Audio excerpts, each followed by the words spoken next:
नमस्कार, आप लोग उत्तराखंड देख रहे हैं। मैं हूं आपके साथ प्रियंका तिवारी। खबरों को विस्तार से जानेंगे। चंपावत उपचुनाव में मिली रिकॉर्ड जीत के बाद उत्तराखंड के मुख्यमंत्री पुष्कर सिंह धामी पहली बार दिल्ली दौरे पर हैं। यहां वे पार्टी के तमाम बड़े नेताओं से मुलाकात कर रहे हैं। दिल्ली में उन्होंने प्रधानमंत्री नरेंद्र मोदी से मुलाकात की और उपचुनाव में मिली जीत पर आशीर्वाद लिया। उसके अलावा उत्तराखंड के जीएसटी प्रतिपूर्ति, Pithoragarh airport, national institute of pharma and research आदि मुद्दों को लेकर चर्चा हुई। इसके अलावा मुख्यमंत्री 24 जून को एनडीए के राष्ट्रपति उम्मीदवार द्रौपदी मुर्मू के नामांकन में भी शामिल होंगे।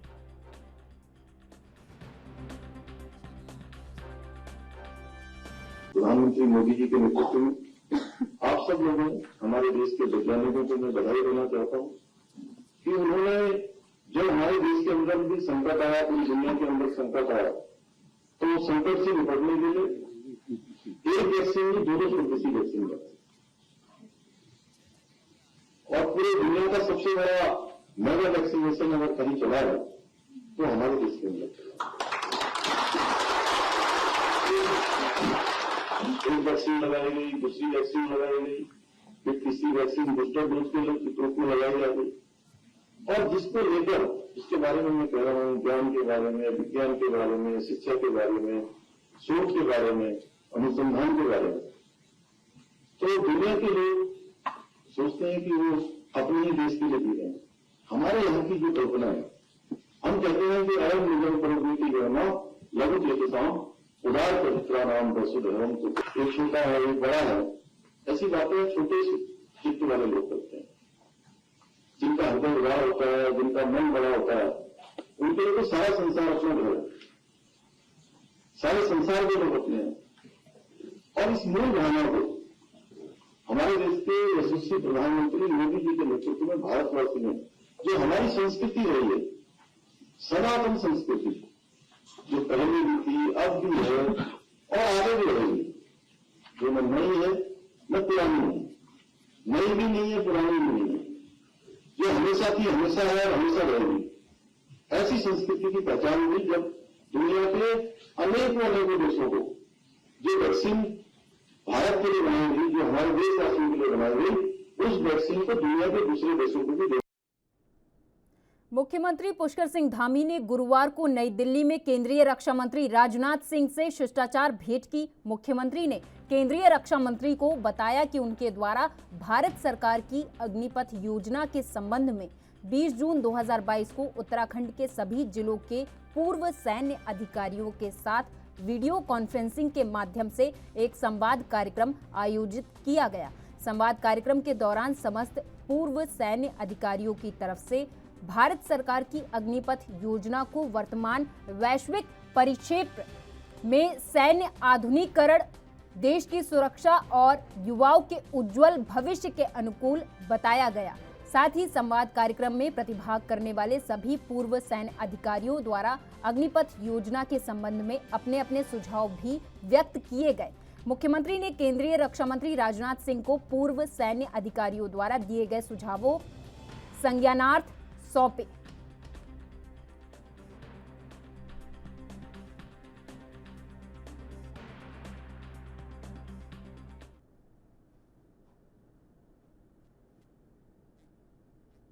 उत्तराखंड की राजधानी देहरादून से है, जहां इन दिनों निलंबित आईएएस अधिकारी रामविलास यादव आय से अधिक संपत्ति रखने के मामले में सुर्खियों में है।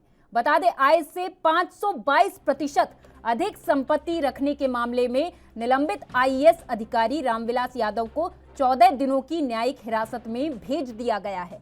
बता दें, आय से अधिक संपत्ति के मामले में कल देर रात सतर्कता विभाग से जुड़े अधिकारियों ने रामविलास को गिरफ्तार किया था, जिसके बाद उन्हें कोर्ट में पेश किया गया था। इसके मद्देनजर तमाम कानूनी जिरहों के बाद आरोपी आईएएस अधिकारी को 14 दिनों की न्यायिक हिरासत पर भेज दिया गया है। दरअसल उत्तराखंड के विजिलेंस विभाग ने जांच में सहयोग न करने का आरोप लगाकर आईएएस रामविलास यादव को गिरफ्तार किया था।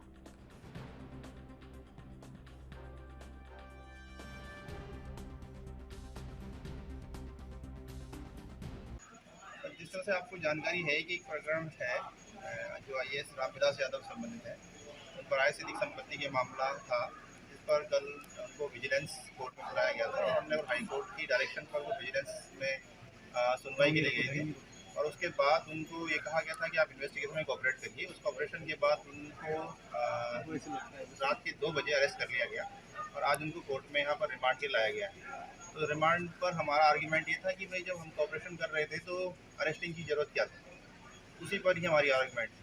तो क्या जज की तरफ से क्या कहा? सर हमारी जो आर्ग्यूमेंट थी उन्होंने कोर्ट ने कंसिडर किया, लेकिन उन्होंने कहा कि ठीक है जेसी का मैटर जुडिशल कस्टडी के लिए भेजा है, इन्वेस्टिगेशन का पार्ट बोल के जुडिशल कस्टडी के लिए। कितने दिन की कस्टडी? 14 डेज।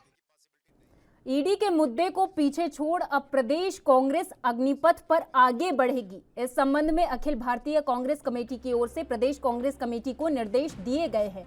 इसके साथ ही इस मुद्दे पर पार्टी प्रदेश भर में 27 जून को सत्याग्रह आंदोलन करेगी। इस संबंध में भी एआईसीसी की ओर से दिशा निर्देश दिए गए हैं। ईडी में पार्टी अध्यक्ष सोनिया गांधी की पेशी, अग्निपथ योजना और आने वाले दिनों में राष्ट्रपति पद पर होने वाले चुनाव के संबंध में प्रदेश कांग्रेस के सभी शीर्ष नेताओं को दिल्ली बुलाया गया था। एक दिन पहले ही मंगलवार को विधायक मदन बिष्ट, खुशहाल सिंह अधिकारी, राजेंद्र भंडारी और मयूख मेहर को छोड़कर सभी विधायक दिल्ली पहुंच गए थे।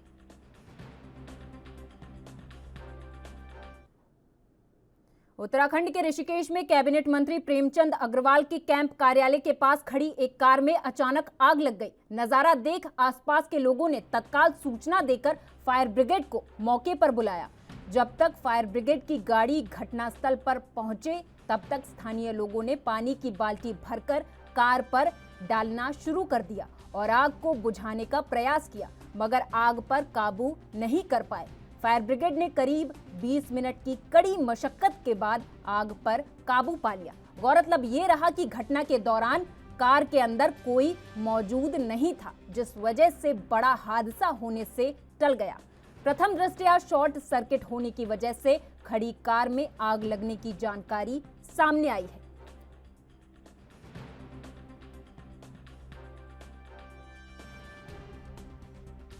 हाँ, बैराज में माननीय मंत्री प्रेमचंद अग्रवाल जी के ऑफिस के बाहर एक कार खड़ी हुई थी, जिसमें कुछ ब्लास्ट होने से उसमें आग लग गई है और हमारे जो यहाँ के स्टाफ के जो कर्मचारी और हम लोगों ने मिलकर आग बुझाने का बाल्टी से प्रयास किया, परंतु आग पर काबू नहीं कर पाए।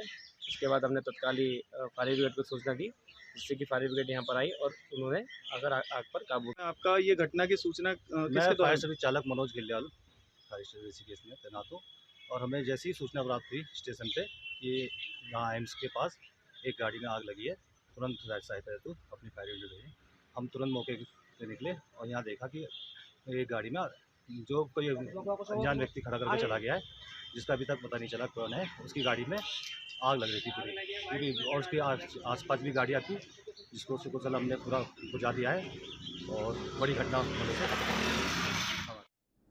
उत्तराखंड के सीएम पुष्कर सिंह धामी ने एक कार्यक्रम को संबोधित किया। इस दौरान उन्होंने कहा कि कोरोना काल में देश के प्रधानमंत्री नरेंद्र मोदी ने संकट से निकलने में बहुत मेहनत की। इतना ही नहीं, पीएम मोदी ने अपने देश के लोगों का ख्याल तो रखा ही, साथ ही कई देशों में भी वैक्सीन भेजी, जिससे भारत का विदेशों में भी डंका बज रहा। पुष्कर सिंह धामी ने कहा कि पीएम मोदी के नेतृत्व में देश ने वैक्सीनेशन के मामले में रिकॉर्ड बनाया है। प्रधानमंत्री मोदी जी के नेतृत्व में आप सब लोगों, हमारे देश के वैज्ञानिकों को मैं बधाई देना चाहता हूं कि उन्होंने जब हमारे देश के अंदर भी संकट आया, पूरी दुनिया के अंदर संकट आया, तो संकट से निपटने के लिए एक वैक्सीन नहीं, 2 स्वदेशी वैक्सीन बनाई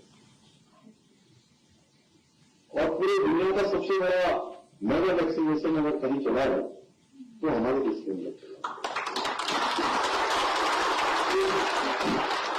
एक वैक्सीन लगाई गई, दूसरी वैक्सीन लगाई गई, फिर तीसरी वैक्सीन बूस्टर डोज के रूप में लगाई जा गई और जिसको लेकर, जिसके बारे में मैं कह रहा हूँ, ज्ञान के बारे में, विज्ञान के बारे में, शिक्षा के बारे में, शोध के बारे में, अनुसंधान के बारे में, तो दुनिया के लोग सोचते हैं कि वो अपने ही देश के लिए जी रहे हैं।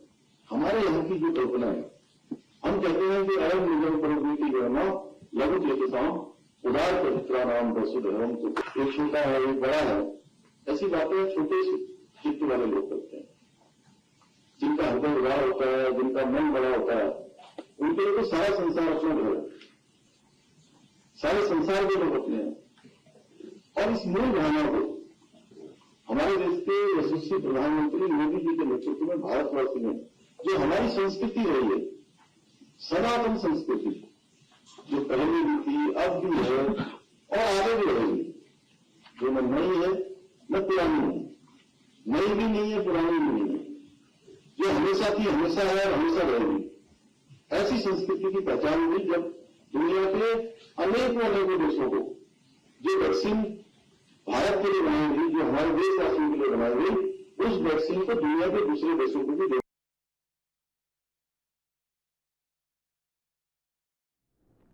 एनडीए गठबंधन ने राष्ट्रपति पद के लिए आदिवासी महिला द्रौपदी मुर्मू के नाम की घोषणा की है, जिस पर उत्तराखंड के पूर्व सीएम तीरथ सिंह रावत ने सहमति जताई। उन्होंने कहा कि बीजेपी किसी को भी लाभ या हानि के लिए पद नहीं देती, बीजेपी के लिए राष्ट्र सर्वप्रथम है। ऐसे में आदिवासी महिला को राष्ट्रपति के लिए चयन करना सभी के लिए गर्व की बात है। एक पिछड़े राज्य से आदिवासी महिला को राष्ट्रपति पद के लिए उम्मीदवार बनाया है। इसके साथ ही उन्होंने अग्निपथ योजना पर कहा कि अग्निपथ योजना से युवाओं के भविष्य से कोई खिलवाड़ नहीं किया जाएगा। अग्निपथ योजना में से आने वाले अग्निवीरों को राज्यों की नौकरियों में विशेष छूट दी जाएगी, जिसको केंद्र सरकार और बीजेपी शासित सभी राज्यों की सरकारों ने स्पष्ट कर दिया है। लेकिन कुछ राजनीतिक दल राजनीतिक लाभ के लिए युवाओं को भड़काने का काम कर रहे हैं।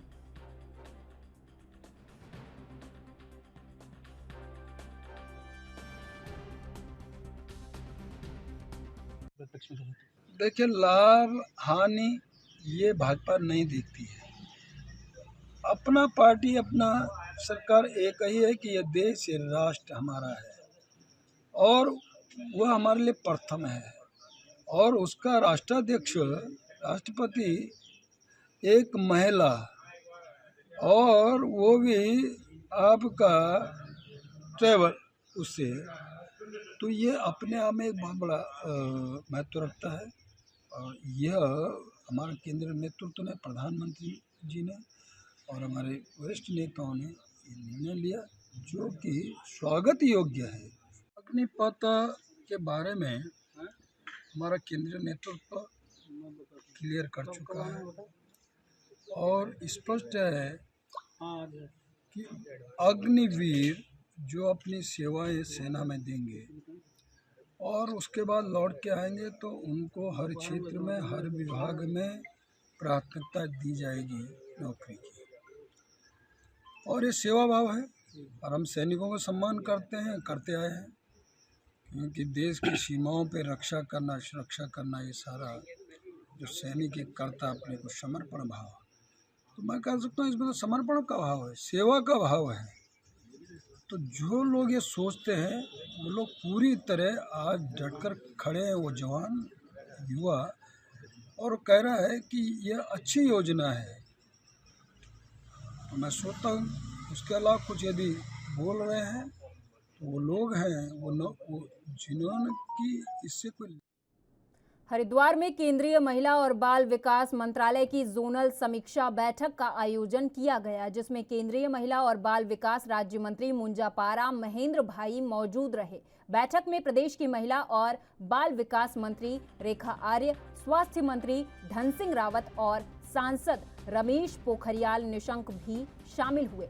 जोनल बैठक में महिलाओं और बच्चों पर असर विषय पर समीक्षा की गई, जिसमें अलग अलग प्रदेशों के साथ आकांक्षी जिलों के अधिकारी और लाभार्थी भी शामिल हुए। 8 साल की महिला और बाल विकास में क्या क्या उपलब्धियां रही है, उसके बारे में ये आज जोनल मीट हो रहा है। और काफ़ी कुछ 2014 के बाद महिला और बाल विकास में काफ़ी हमने डेवलपमेंट किया। उसमें पहले जैसे ही हमारे घर में लक्ष्मी जी का जन्म होता है, हम बच्ची को लक्ष्मी जी बोलते हैं, तो ऐसे ही सुकन्या समृद्धि योजना से स्टार्ट होता है। उसके बाद वही बच्ची बड़ी होती है तो आंगनवाड़ी में जाती है, आंगनवाड़ी में भी हम सक्षम आंगनवाड़ी बनाने जा रहे हैं। ऐसे ही आगे बच्ची बढ़ेगी तो कस्तूरबा विद्यालय है, कॉलेज में जाएगी तो उसको कॉलेज में भी फीस बिल्कुल मुफ्त में फी है। वैसे ही अगर लड़की फॉरेन जाएगी तो उसको भी बहुत ही कम रेट में हम उसको लोन का इंतजाम बैंक से करवाते हैं। और ऐसे महिलाओं में भी अगर महिलाओं को कुछ शादी के बाद कुछ गड़बड़ होती है तो वन स्टॉप सेंटर पूरे देश में हमने 708 वन स्टॉप सेंटर प्लस 10 से ज़्यादा ओवरसीज।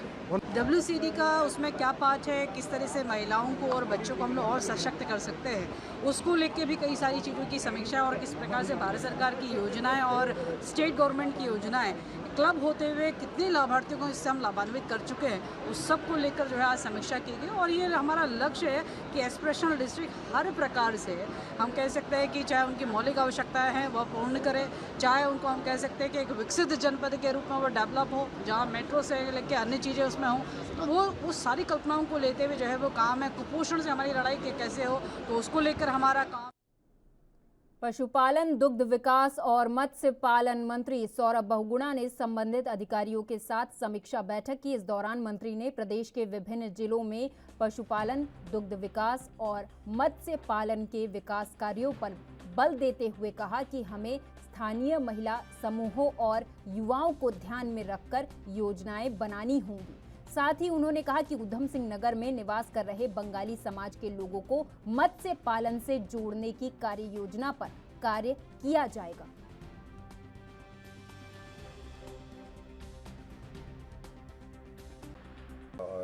आज अधिकारियों के साथ मीटिंग थी।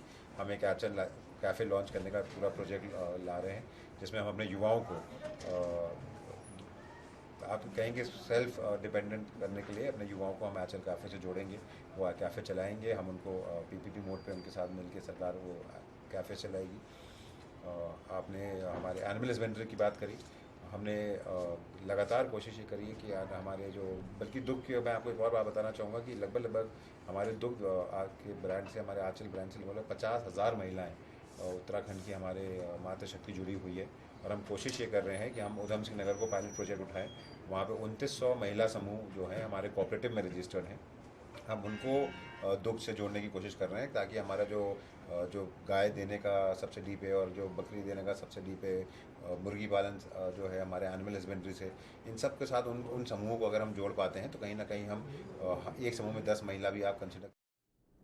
आय से अधिक संपत्ति के मामले में आईएएस अधिकारी रामविलास यादव को विजिलेंस ने गिरफ्तार कर लिया था। आपको बता दें कि हाईकोर्ट के आदेश के बाद आईएएस रामविलास यादव विजिलेंस दफ्तर पहुंचे थे और अपना पक्ष भी रखा था। लंबी पूछताछ के बाद देर रात उन्हें गिरफ्तार कर लिया गया था। 2 दिन पहले ही उत्तराखंड हाईकोर्ट ने उनकी गिरफ्तारी पर रोक के मामले पर सुनवाई की और विजिलेंस के सामने पेश होने को कहा था, लेकिन आरोप सिद्ध होने पर उनको गिरफ्तार कर लिया गया है और उनकी न्यायिक हिरासत भी बढ़ा दी गई है।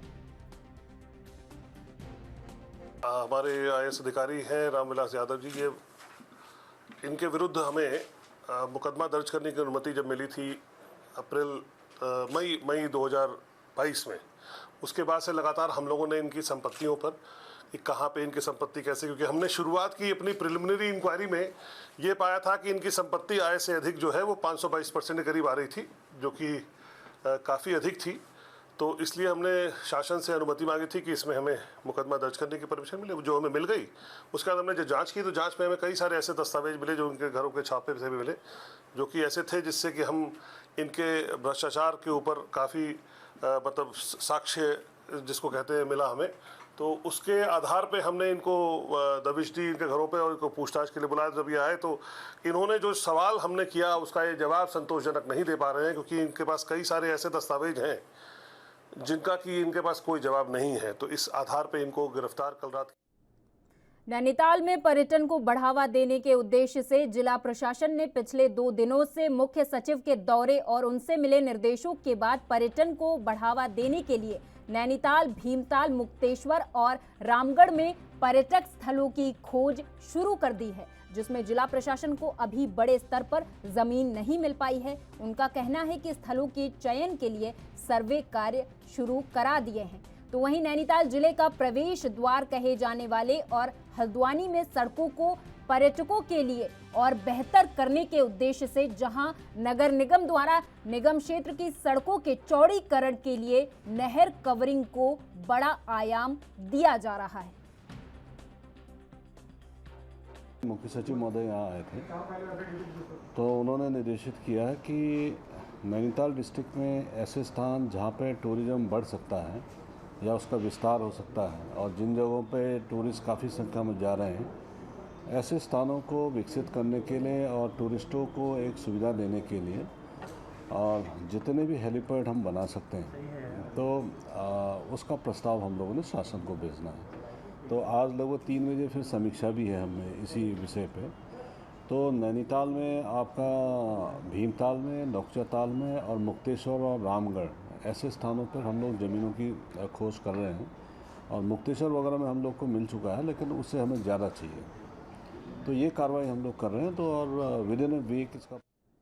उत्तराखंड के सोलाघाटी पहुंचे थराली विधायक भूपाल राम टमटा का सोल के ग्रामीणों ने ढोल नगाड़ों के स्वागत किया। इसके साथ ही ग्रामीणों ने विधायक के सामने क्षेत्र के विकास को लेकर अपनी समस्याएं रखी। सोल क्षेत्र विकास समिति के बैनर तले विकास समिति के अध्यक्ष चरण सिंह रावत ने थराली घाट मोटर मार्ग के निर्माण समेत कोलपुड़ी विनायक धार मोटर मार्ग के निर्माण की मांग रखी। वहीं 16 गांवों के इस क्षेत्र में स्कूलों में शिक्षकों की नियुक्ति और स्वास्थ्य केंद्रों में डॉक्टरों और स्टाफ की नियुक्ति की भी मांग की गई है। सोल क्षेत्र में पूरे क्षेत्र की ओर से और सोल विकास समिति के तत्वाधान में माननीय विधायक जी को यहाँ पे अभिनंदन कार्यक्रम के बुलाया था और जो हमने मांग पत्र दिया है, मांग पत्र हमने अपनी विधानसभा को थराली से घाट जोड़ने की बात करी और विधायक जी ने आश्वासन दिया है कि बहुत जल्द मैं इसमें कार्रवाई करूंगा और जल्द से जल्द जो है ये क्षेत्र घाट से। और यहाँ पर आज बहुत बड़ी संख्या में लोग आए थे। मैं ये समझता हूँ कि पहले जो सबसे बड़ी समस्या मैंने यहाँ पर देखी थी कि अध्यापक नहीं यहाँ पर, तो मैं इस मामले में माननीय शिक्षा मंत्री जी से भी मिला था और ये वास्तव में सुदूरवर्ती जो हमारा ये क्षेत्र है और यहाँ पर पठन पाठन के लिए अध्यापकों का होना बहुत ज़रूरी है। तो ये जो समस्या है निश्चित रूप से ये मैं समझता हूँ कि बहुत आवश्यक इन्होंने जो मांग रखी है, इस पर मैं यहाँ से जाने के बाद भी फिर मैं माननीय शिक्षा मंत्री से पुनः आग्रह करूँगा। जी, थराली विधानसभा की बात करती ये मांग चली आ रही है। ये चुनाव से पहले भी और चुनाव के बाद भी मेरी ये प्राथमिकता रही है कि जो हमारा ये जो घाट से हमारा जो थराली का जुड़ा होना था। उच्च न्यायालय के आदेश के बाद नगर निगम की अवैध अतिक्रमण करने वालों पर कार्रवाई की गई। आपको बता दें कई व्यापारियों ने सड़कों पर अवैध अतिक्रमण कर रखा था, जिन पर नगर निगम प्रशासन ने कार्रवाई करते हुए सड़क को अतिक्रमण मुक्त करवाया है। इस दौरान प्रशासन के साथ ही अतिरिक्त पुलिस बल भी मौजूद रहा। माननीय हाईकोर्ट के आदेश के क्रम में नगर निगम को आदेशित किया गया था कि जो भी फुटपाथ आदि पर जो अतिक्रमण है उसको हटाया जाए। उसी क्रम में नगर आयुक्त महोदय के द्वारा मजिस्ट्रेट और पुलिस प्रशासन से इसमें सहायता मांगी गई। उसी क्रम में हम सभी लोग यहाँ उपस्थित हैं और सुबह से आज शांतिपूर्ण तरीके से। अग्निपथ भर्ती के विरोध में युवाओं और सामाजिक संगठनों ने अल्मोड़ा से हल्द्वानी तक तिरंगा यात्रा निकाली, लेकिन यात्रा की अनुमति नहीं होने के चलते प्रशासन ने अल्मोड़ा के लोधिया बैरियर पर तिरंगा यात्रा को रोक दिया। इस दौरान प्रशासन और युवा आमने सामने आ गए, जिसको लेकर युवाओं ने प्रशासन के खिलाफ नारेबाजी की। काफी समझाइश के बाद भी जब युवा नहीं माने तो पुलिस ने सभी को गिरफ्तार कर लिया। हालांकि फिर थोड़ी देर बाद ही पुलिस ने सभी लोगों को छोड़ दिया।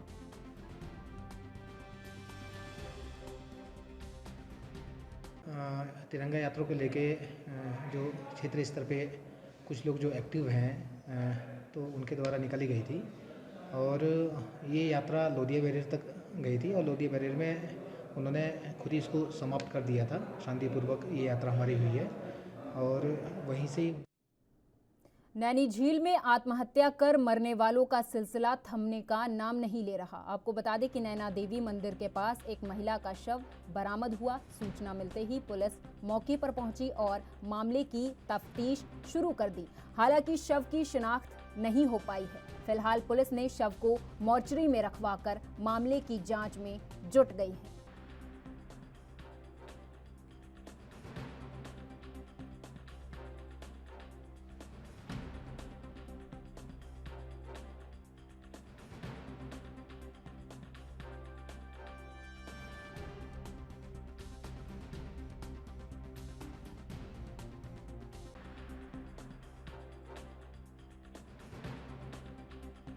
ये के लगभग जो है एक सूचना प्राप्त हुई थी कि नैनी झील में जो है एक डेड बॉडी है, जिस पर तुरंत मौके पर जाके देखा तो नैनी झील में किनारे पर ही एक लेडीज़ की डेड बॉडी थी, जिसको निकाल के अस्पताल लाया गया है, जहां उसको मृत घोषित किया गया है। अभी जो है इसकी पंचायतनामा की कार्रवाई अमल में लाई जाएगी। उत्तराखंड के किच्चा में विगत दिनों हुई चोरियों का खुलासा किए जाने पर व्यापारियों द्वारा किच्चा पुलिस को सम्मानित किया गया।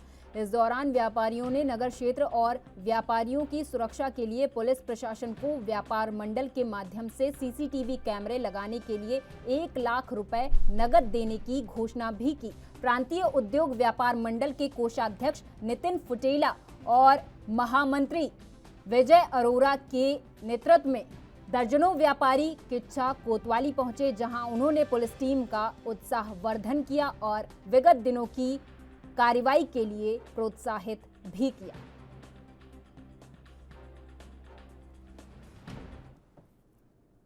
और मेरे साथ इस खास पेशकश में बस इतना ही। आप देखते रहिए ANB न्यूज़। नमस्कार।